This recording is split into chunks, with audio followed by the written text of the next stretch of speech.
Aquí comienza Jaque Mate. ¡Viva el vino! ¿Perdona? ¿Pero estamos locos? ¡Se ha pasado Paco! Va a haber un crimen ahí. Energía relajante, yo necesito mucho la energía relajante. Paso palabra. Con Carlos Javier Lillo.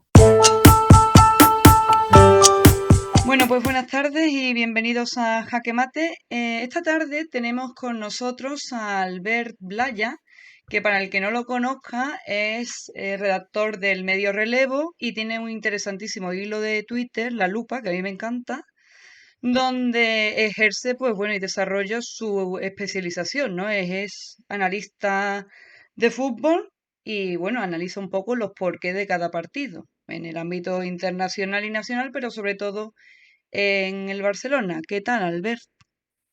Bueno, ¿qué tal? ¿Cómo estáis? Bueno, contento de estar aquí, gracias por haber pensado en mí y nada, pues con ganas de charlar un poco.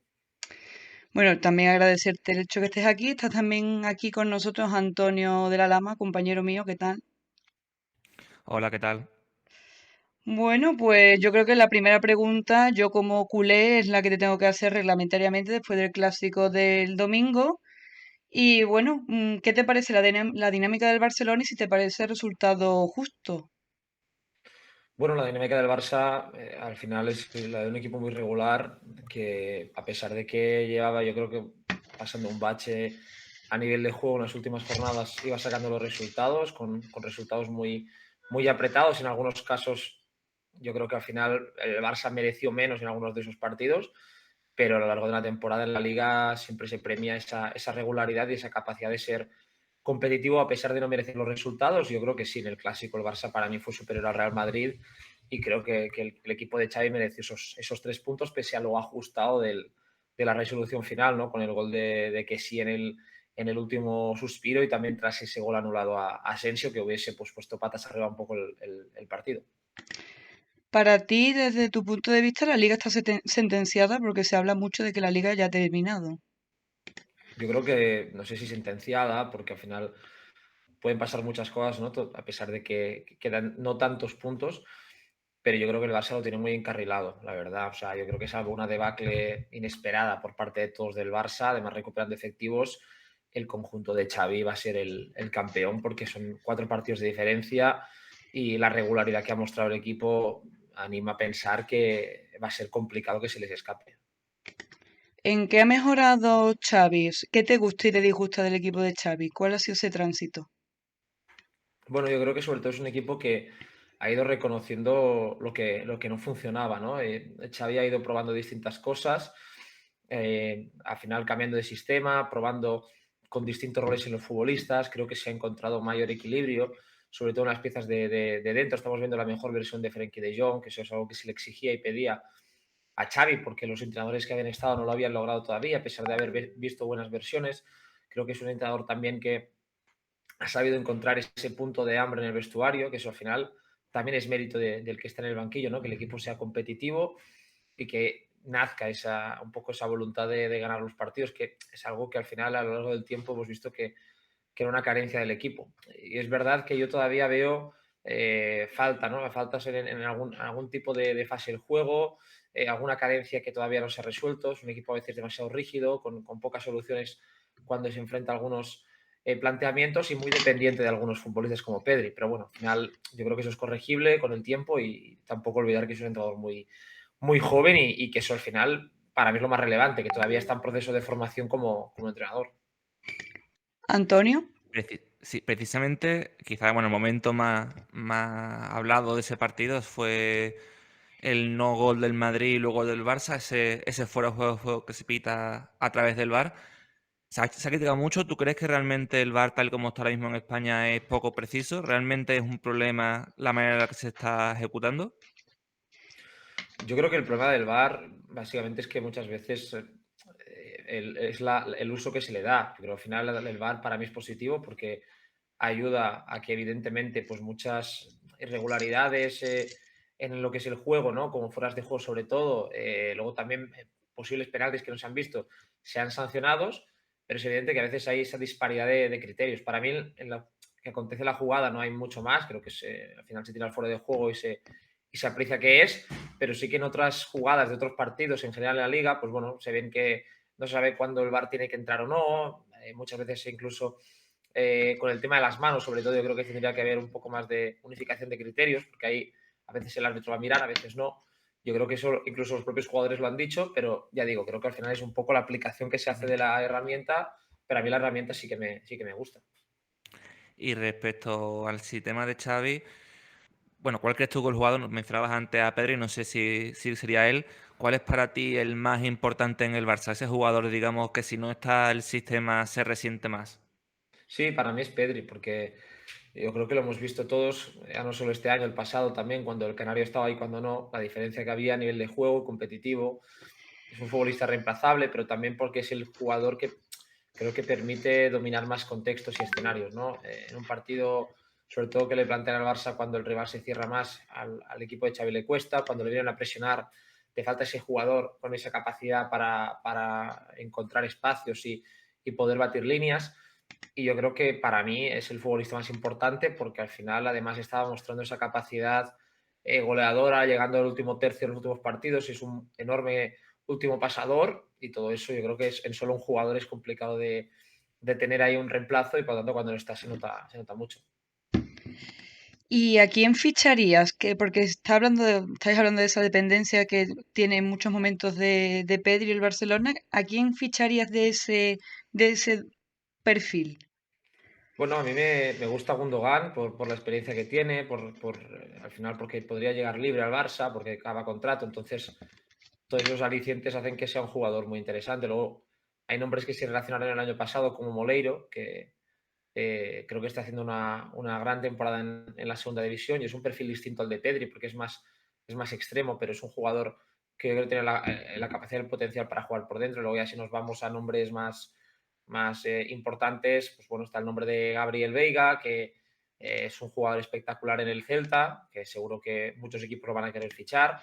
Luego jugadores como Florian Wirtz, por ejemplo, del Bayer Leverkusen, que ha vuelto a la lesión, que es un perfil de futbolista distinto, con capacidad para jugar por dentro, de marcar goles, de asistir, de ser resolutivo, y que él ha dicho que es del Barça, pero evidentemente en caso de que saliese el jugador, el precio no sería bajo y no creo que el equipo de Xavi pueda afrontar una operación de este calibre. ¿Crees que Lewandowski está dando el rendimiento apropiado o está un poco en esa línea floja?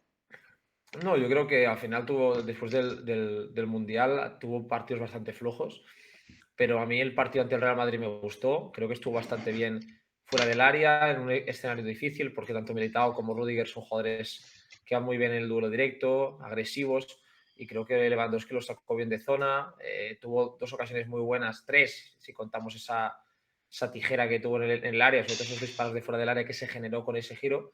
Creo que ahí se vio la calidad y la mejoría de Lewandowski porque en los últimos partidos le estaba costando y creo que al final también es cuestión de tiempo que al tener más situaciones de gol un poco más claras vaya encontrando la portería, ¿no? Porque al final la baja tanto de Dembélé como Pedri pues ha afectado al delantero polaco. Dale tú, Y Antonio. sí, preguntarte precisamente de esos fichajes. El Barça ha hecho una apuesta clarísima de invertir mucho dinero en fichajes, Lewandowski, por ejemplo, y otros tantos. ¿Crees que este órdago de esta idea de fichar por encima de incluso de sus posibilidades para ganar títulos y de esa forma crear un ciclo ganador, tú crees que le está saliendo bien al Barça, que puede ser un problema a medio o corto plazo? ¿Cómo analizas esa situación financiera?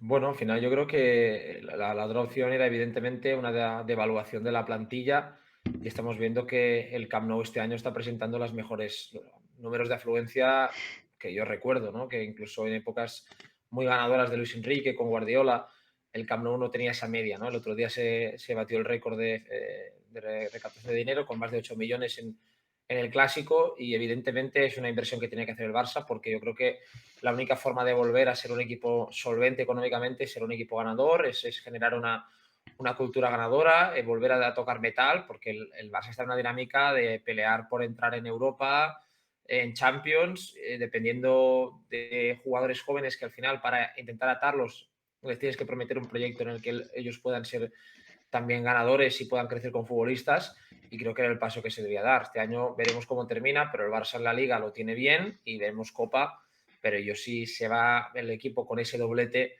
a final de temporada, en el mejor de los casos, creo que sería una muy buena temporada. Evidentemente faltan todavía los 2 títulos y eso puede variar mucho la película.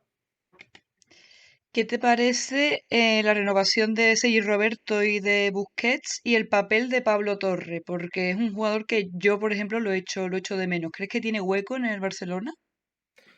Bueno, lo de Roberto al final creo que es un jugador que cuando físicamente ha estado bien, que los últimos 2 años prácticamente no había podido estar por lesiones y problemas físicos importantes, es un futbolista que te puede sumar en distintas posiciones. Yo creo que siempre va bien tener ese punto de veteranía de jugadores de la casa que un poco simbolicen lo que es el Fútbol Club Barcelona. Creo que Roberto ahí es un jugador que lleva desde los 14 años, lleva casi pues 18 años en el club y creo que al final con la reducción de sueldo me parece una operación que si no se hubiese dado tampoco hubiese pasado nada, pero tampoco creo que sea nada criticable. Luego de Busquets veremos, ahí sí veo yo que va a depender de más cosas en el centro del campo, de si se puede fichar algún perfil, de si no, de si el equipo es capaz de encontrar sustituto o no, porque al final el problema es que no tienes otro perfil como el suyo. Y con Pablo Torre, bueno, algo tiene que estar pasando para que no juegue, porque yo, la verdad que es un jugador que me gusta. Los minutos que ha tenido creo que han sido buenos, aunque han sido muy, muy pocos, pero entiendo que Xavi no le debe haber preparado competitivamente hablando, físicamente quizás también para poder estar al máximo nivel. Y yo creo que ha sido importante este verano la decisión que se tome, si se lo cedes, si te lo quedas para la pretemporada y ver si tiene más minutos, pero es evidente que no puede volver a estar sin jugar un año más. Antonio. Sí, y precisamente, bueno, de ese rendimiento, hablando así ya de Europa, hablar de la Liga y la Copa, que en principio el Barça está bien posicionado. El caso de Europa, ¿qué es lo que le está faltando al Barça para tener esos resultados? Que ya no solamente en Champions, sino también en Europa League ha tenido un rendimiento bastante... Sí. Bueno, yo al final creo que en Champions este curso el Barça estuvo bastante mal. Estuvo bastante mal. Fue un equipo que contra el Inter, ese doble partido, creo que contra el Bayern en el Allianz, el equipo, bueno, creo que era un partido en el que el Barça cae, pero las sensaciones fueron distintas y se vio que era una puesta a punto positiva en el sentido de la evolución que podías intuir al equipo. Al final, eso es fútbol, era el mes de septiembre y ahí es lo que importaba más que los 3 puntos, que evidentemente importaban, era ver que había una evolución en el proyecto, ¿no? Yo creo que donde está el gran fallo es ante el Inter, donde se plantea mal para mí ambos partidos, no hay un buen planteamiento, hay bajas importantes en defensa que provocan que el equipo, bueno, tenga que salir con una defensa más de emergencia, y luego yo creo que hay una sobreexcitación en el partido de vuelta con ese 1-0 que el Barça iba ganando y el Inter estaba encerrado, que no se gestionó bien, hubo errores individuales y creo que fue un golpe muy duro para el Barça, ¿no? Que quedara eliminado. Y luego en Europa League, bueno, te toca el United, que a priori era un rival más asequible, pero cuando llega la hora de la verdad, pues el United había cambiado la dinámica. Para mí, un muy buen equipo y fue una eliminatoria que yo creo que el equipo volvió a quedar corto en algunos aspectos, sobre todo en cuanto a gestionar el ritmo en escenarios en los que se le escapa, y creo que sin Gavi ni Pedri en la vuelta se le vieron las costuras y faltó, la verdad, el ser un equipo, yo creo que controlase más los momentos en los que no era capaz de hacerlo desde el juego, ¿no? Y al final en Europa eso te penaliza mucho. Hace años se hablaba mucho de la gran superioridad de la Liga Española en Europa, ¿no? Con muchos equipos, tanto en Champions como en Europa League, siempre llegando muy lejos. Ahora de repente este año estamos viendo que los únicos así que quedan vivos ahora mismo es el Madrid en Champions y el Sevilla en Europa, en la Europa League, que son, digamos, los dos equipos que dominan esas dos competiciones. ¿Ha dado la Liga Española un paso atrás respecto a la Premier o incluso la Serie A, que está este año muy fuerte? ¿Hemos dado un paso atrás a nivel competitivo? Bueno, a ver, es evidente que la Liga lleva tiempo en el que los equipos son peores, no descubrimos nada, pero también la Serie A, en la temporada del Inter y del Milan, que están en cuartos de la Champions, está siendo bastante floja. El Milan es el vigente campeón de la Serie A y ha hecho un año muy malo. Tampoco yo creo que yo creo que la Champions no mide de forma precisa el nivel de las ligas, pero al final hay muchos más factores, ¿no? Son eliminatorias, son rondas en las que el azar, en las que los detalles, en las que los momentos pesan mucho más que en una dinámica mucho más larga. y de ahí que yo creo que no se pueden establecer esas comparaciones, pero sí que sirve para medir el nivel a lo largo de los años, ¿no? Si tú ves que hace 10 años pues el fútbol español tenía equipos como el Barça, el Atlético de Madrid o el Real Madrid siempre en rondas de eliminación y ahora no los tiene, pues evidentemente eso significa que algo ha pasado, ¿no? Yo creo que la Serie A ya viene a tiempo siendo una liga muy entretenida, con buenos equipos, pero le faltaba ese punto de competitividad quizás en Europa y lo están logrando, aunque ya digo, perfectamente tanto Inter como Milan hubiesen podido caer en octavos y la historia sería otra distinta. Bueno, pues vamos a cambiar ahora de bloque, vamos a entrar con la selección española. Evidentemente la pregunta de rigor es, en principio, ¿qué te parece la convocatoria de Luis de la Fuente si la ves mejorada con respecto al planteamiento de Luis Enrique?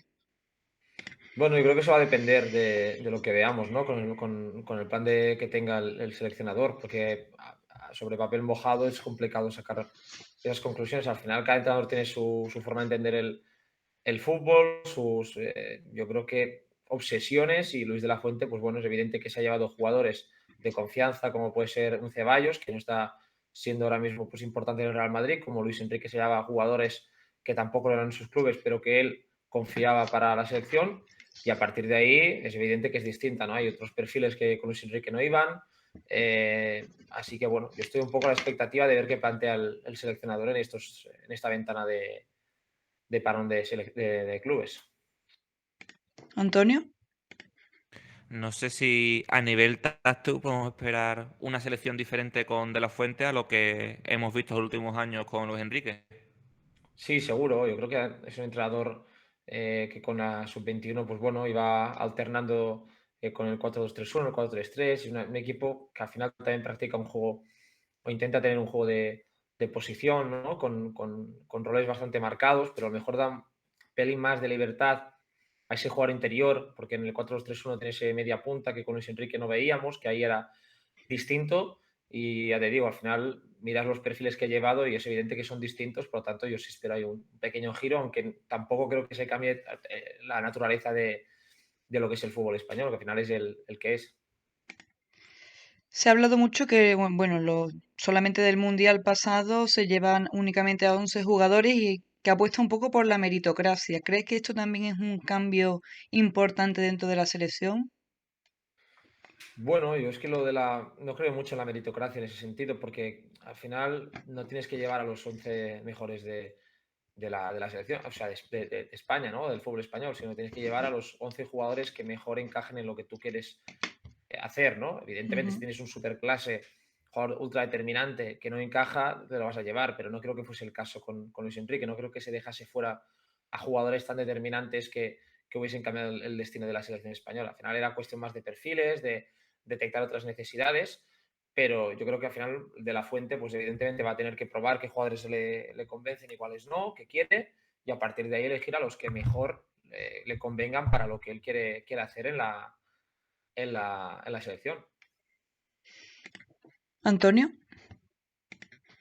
Ya con Lopetegui y sobre todo con Luis Enrique, España entra en una especie de renovación ya generacional, obviamente. Y ahora con Luis de la Fuente, pues parece que estamos otra vez dando la vuelta con muchos cambios, muchos nombres nuevos jóvenes.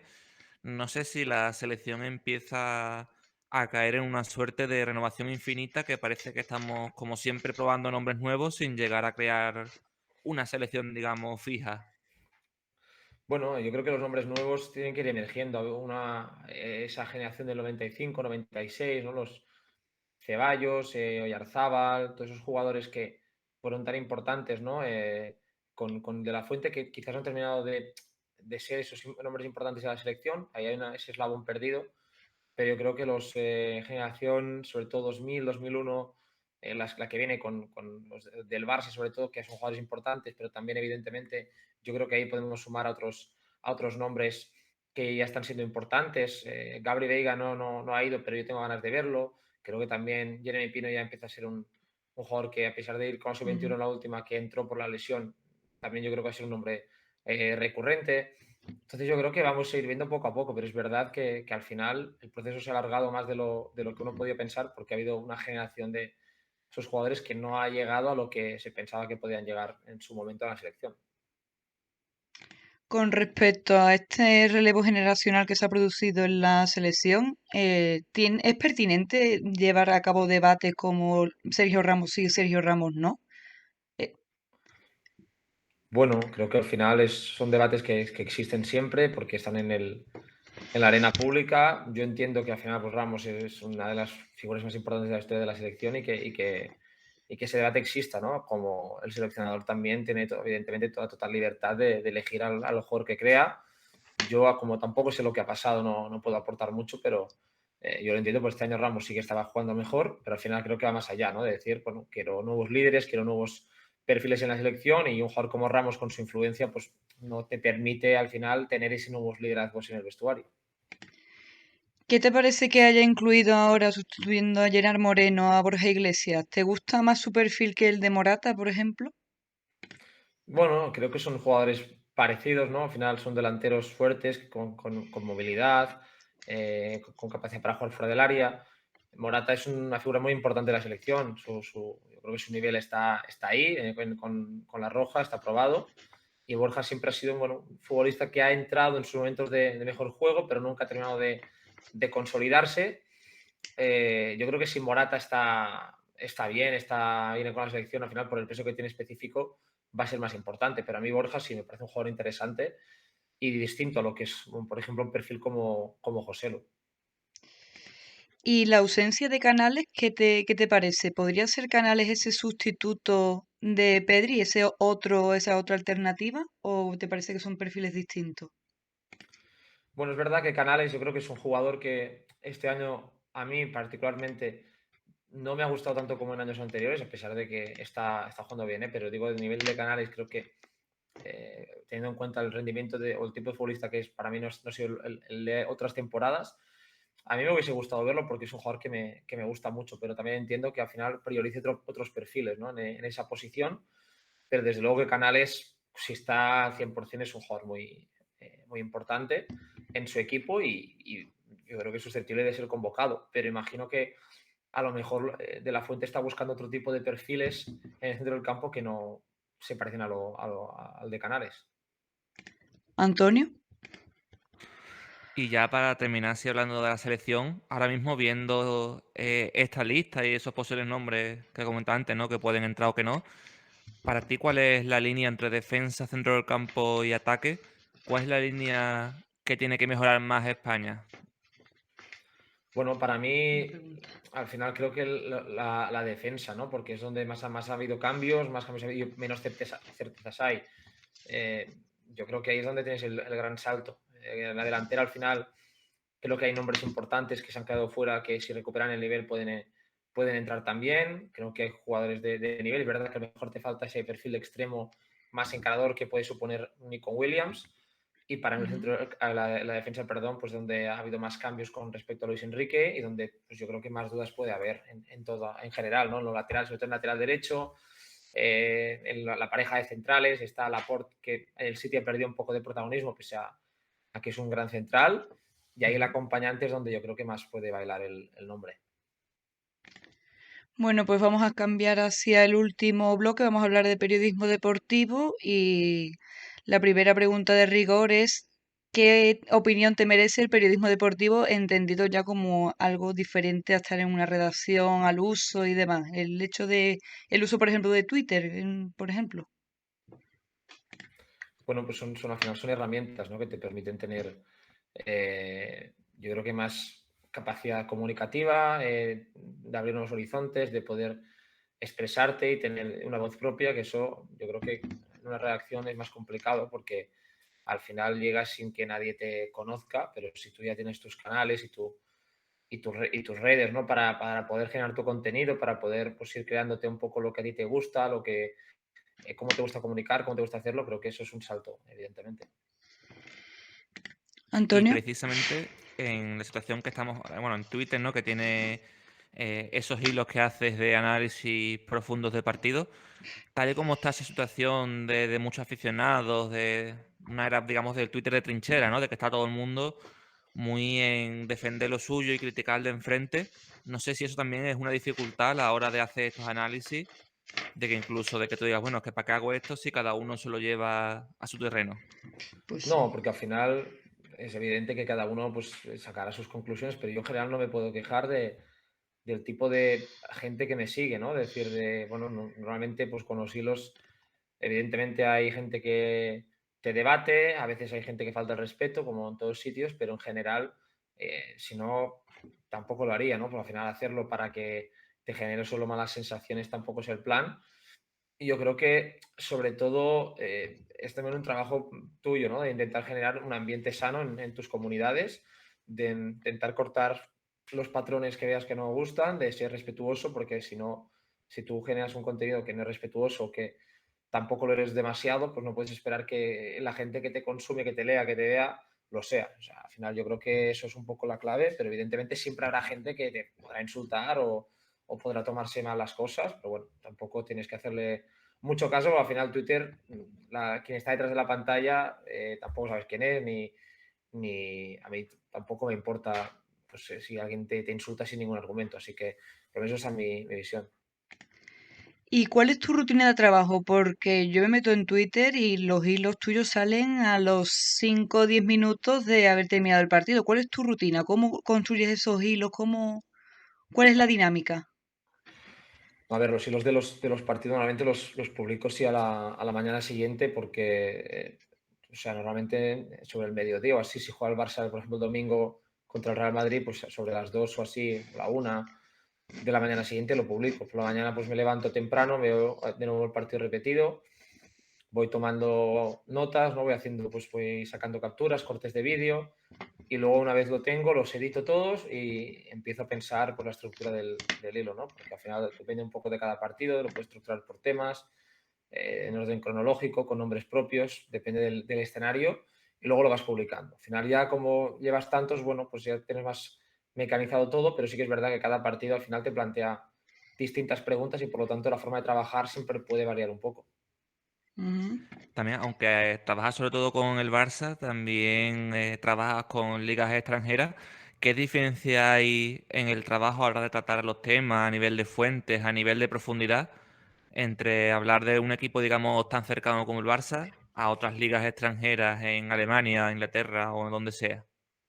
Bueno, al final es evidente que cuando hablas en mi caso del Barça, que lo sigo todos los partidos desde hace mucho tiempo, que veo, tengo mucha más información porque estoy al corriente, pues el trabajo será de más calidad, ¿no? Que si lo hago de otro equipo, que por mucho que lo vea con regularidad, no voy a ver todos los partidos, ni voy a estar leyendo constantemente lo que pasa a su alrededor, porque no, es imposible. Siempre pienso que al final tú puedes tener dos o tres puntos de interés en los que lo dejes absolutamente todo y luego estar más o menos al tanto de lo que va sucediendo, pero eso de tener 100% de idea de lo que pasa entre los equipos o de cómo juegan o de las variantes, etcétera, es Ujú. imposible, ¿no? Pero al final es muy complicado y por lo Claro. tanto es evidente que en mi caso, bueno, cuando pues, hablo del Barça, pues sí hay esa profundidad, cuando los otros equipos intento tenerla, pero siempre partiendo de la base de que alguien que haga lo mismo que yo, pero de ese equipo o de esa liga al 100%, pues tendrá una ventaja. Bueno, pues yo voy a cerrar con la pregunta, porque claro, dentro del periodismo en general, el periodismo deportivo es como la rama más fácil y asequible, ¿no? Tiene, digamos, como varios topicazos así negativos. ¿Es fácil ser periodista deportivo? Yo diría que si uno lo hace de forma honesta, más o menos es sencillo, en el sentido de que es un trabajo como cualquier otro, pero evidentemente ahí va a depender mucho de la voluntad que uno tenga, ¿no? Si ya me dices si es fácil ser periodista deportivo en el sentido de que es fácil trabajar de eso, Mm. creo que no es tan sencillo porque desgraciadamente está muy precarizado, pero una vez lo eres, yo creo que es al final como cualquier otro trabajo, intentar hacerlo lo mejor posible y respetar siempre pues la honestidad y ser siempre fidel a lo que uno cree, ¿no? No cambiar una vez ya eres periodista deportivo y empezar a hacer cosas que no harías antes de serlo. Bueno, pues muchísimas gracias, Albert. A mí me ha parecido una conversación bastante interesante y nada, muchas gracias por estar aquí esta tarde.